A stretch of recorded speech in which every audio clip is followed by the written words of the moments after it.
Good morning. It's Monday, October the 19th, and this is The Drill.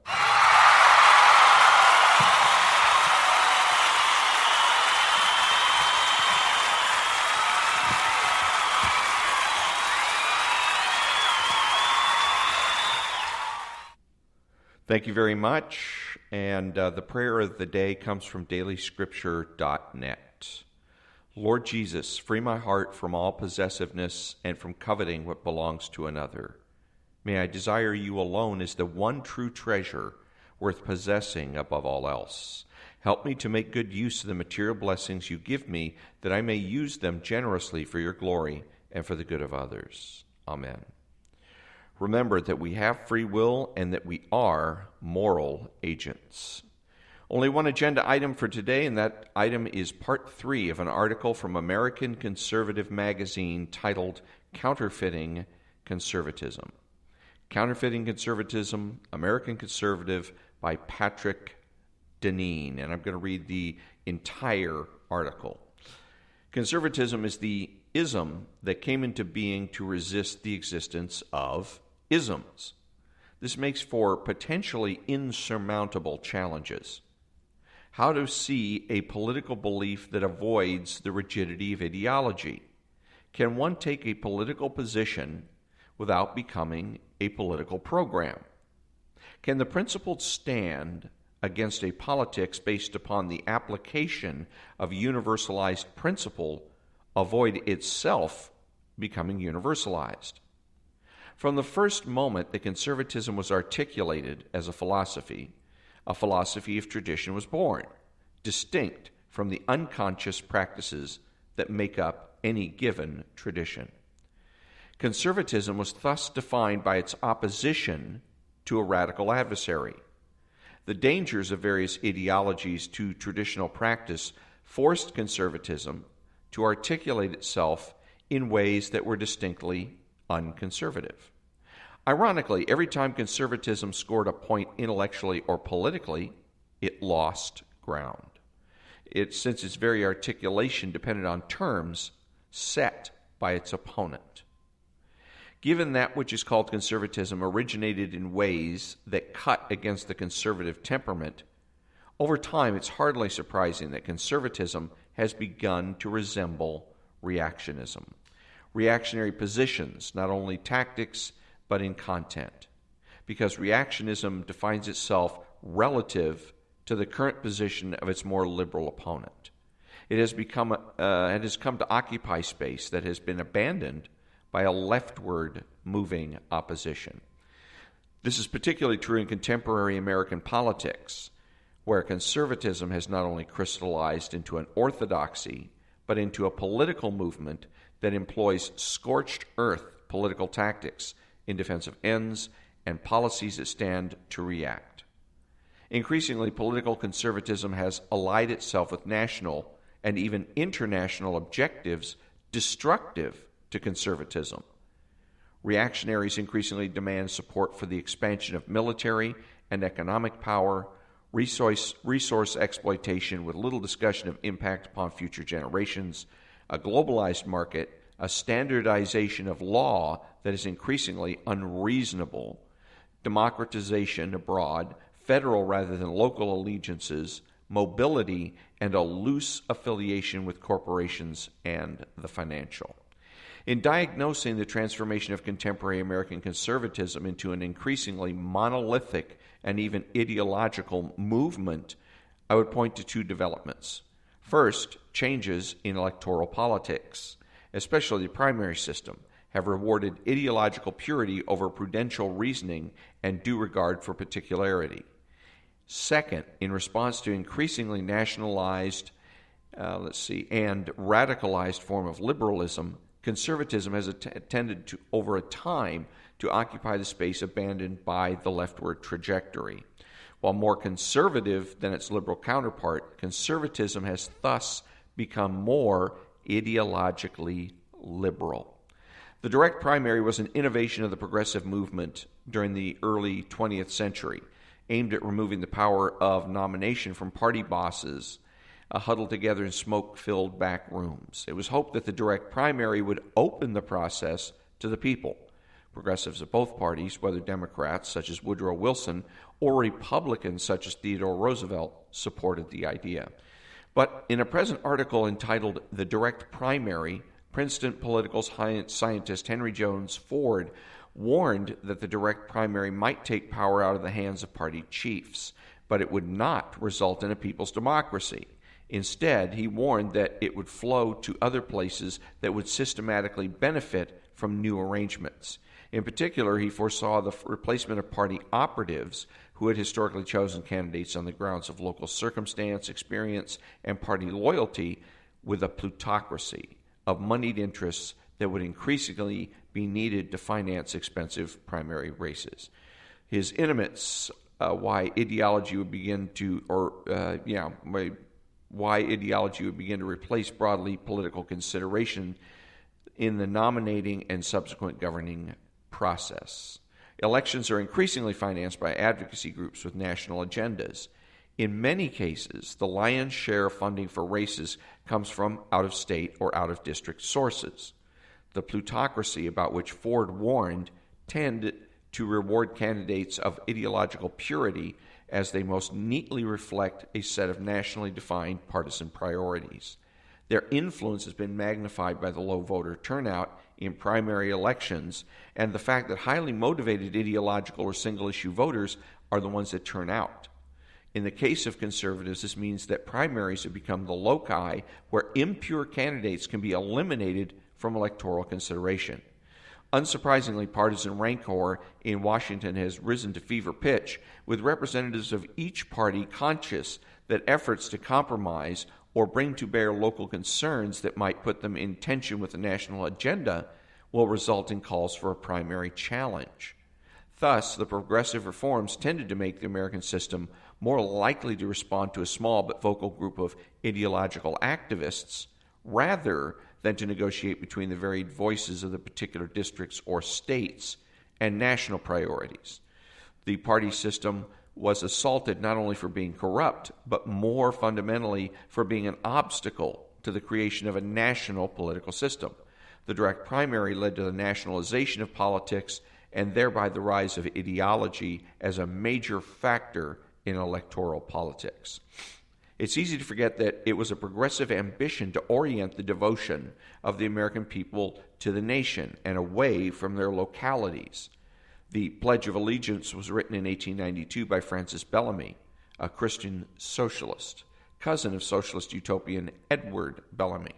Such advocates of nationalism saw particular and mediating allegiances as a danger to liberal democracy and instead advanced efforts to instill fealty to the nation. Thus, American history increasingly became focused on learning about the Declaration and the Constitution rather than particular people of achievement, such as Paul Revere, Betsy Ross, and Nathan Hale, people with strong local affiliations to boot. Nationalism was understood to be a necessary step in liberating individuals from local cultures that put limits upon the full expression of a more universal self-understanding, as well as the goals of personal autonomy and upward mobility. Thinkers such as Herbert Crowley and John Dewey, writing for the appropriately titled New Republic, called for a new religiously tinged devotion to the nation as the source of individual liberation and national greatness. President McKinley led the country on an imperialistic course, one later approved by progressives. Conservatives tended to defend the particularities of their state, defended the idea of a modest republic base in self-sufficient family farming or small-scale ownership of business, and were deeply wary of the nationalizing and imperialistic proclivities of the elite coastal classes. Conservatism, even if imperfectly, was less a program than a disposition and a set of varied local practices that eschewed a monolithic and ideological orientation. It's instructive to consider how the various stances of progressives came to be occupied by conservatives, and thereby how, in substance, contemporary conservatism now provides succor to liberal ends.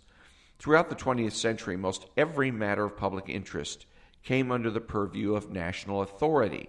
Some of these policies were effected through the Congress and the presidency, particularly during the New Deal in regard to economic matters.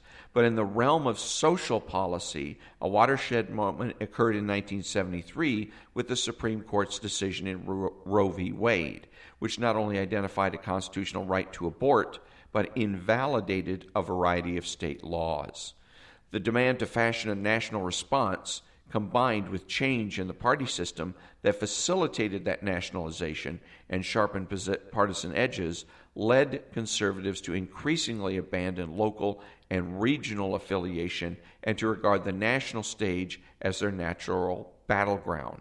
But not until the 1960s, with the radicalization of the Democrat Party, did the Republican Party embrace the label of conservative and begin to define this ism as a distilled ideology. The space they found attractive had been abandoned by progressives. If the left flirted with the idea of a world state, conservatism would counter with nationalism. If the left showed signs of increasing secularity, conservatism would embrace a civic religion that propounded the ideal of America as the Redeemer nation. If the left became disdainful of American and Western traditions, conservatism would demand loyalty to the idea of America as articulated in the Declaration and rationalist political philosophy. If the left moved in the direction of economic socialism, conservatism would embrace the free market ideology of libertarian economics, despite the fact that thinkers like Friedrich Hayek rejected the label conservative. If the left became increasingly pacifistic, conservatives would respond with a strong assertion of militarism. If the left's pacifism led it to withdraw from the difficult military challenges presented by tyrants, conservatives would become the Wilsonian defender of a movement toward worldwide democratization. Conservatism thus came to embody the opposite of its principles. Custom became economic monoculture, variety became Kantian jurisprudence, imperfectibility became a religion of secular redemption, community became mobility, and restraint of power became lust for power, particularly control of the national agenda. It lost its moorings by tracking its opponent, and with every victory only fueled further evisceration of the folkways, traditions, and commitments that an original conservative disposition arose to politically defend. On the gravestone of its hero is an epithet that suggests how far modern conservatism has traveled from its original basis in theological humility and acknowledgement of original sin. Quote, "I know in my heart that man is good," unquote. The sure knowledge that is our existence on earth is not perfectible, and that all political societies, like all humans, are flawed and imperfect vessels. The idea that politics can be subject to definitive answers based on ideological or scientific thinking lies at the heart of modern ideologies that conservatism arose to combat. Conservatism has come to divide the world into good and evil, sacred and profane. This dualism avoids more complex theory in which evil and sin must be explained not by some external actor, but as sown into the nature of human reality. This is a theology that allows for the easy assignment of blame and eschews the kind of self-examination that reveals our own complicity. Further, conservatism has come to reflect a contemporary form of Gnosticism, the heresy based upon a hatred of the given and created world. Today's conservatives are prone to embrace this particular modern political agenda of promoting restlessness, a condition that rejects the given in favor of the prospect of transformation. Historically, conservatives have instead counseled moderation, frugality, and limits. There is extraordinarily little that conservatism now seeks to conserve. If it would recover, it must begin by acknowledging its own heresies and drift. Such a reconsideration must be based upon a probing examination of what conservatism stands for, not as it is defined against an opposition that succeeds whenever it can set the terms of the debate. Conservatism can be conservative again, but that will require a different turn to radicalism in order to overcome the ideology. On the non-ideological temperament, overcome the ideology. Would require a different turn to radicalism in order to overcome the ideology that this non-ideological temperament itself has become. Back in a minute.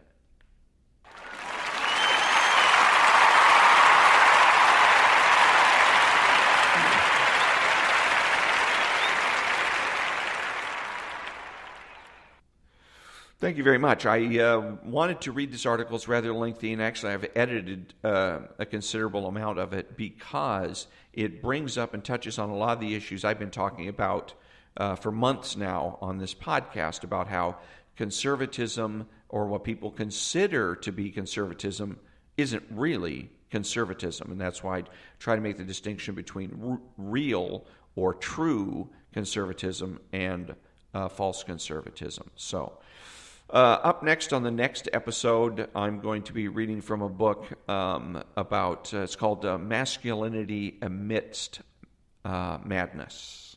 So that concludes another episode of The Drill. Be honest, be smart, be beautiful, and always ask yourself, what is real, how do I know, and what should I do about it? I'm Ron, and that's The Drill.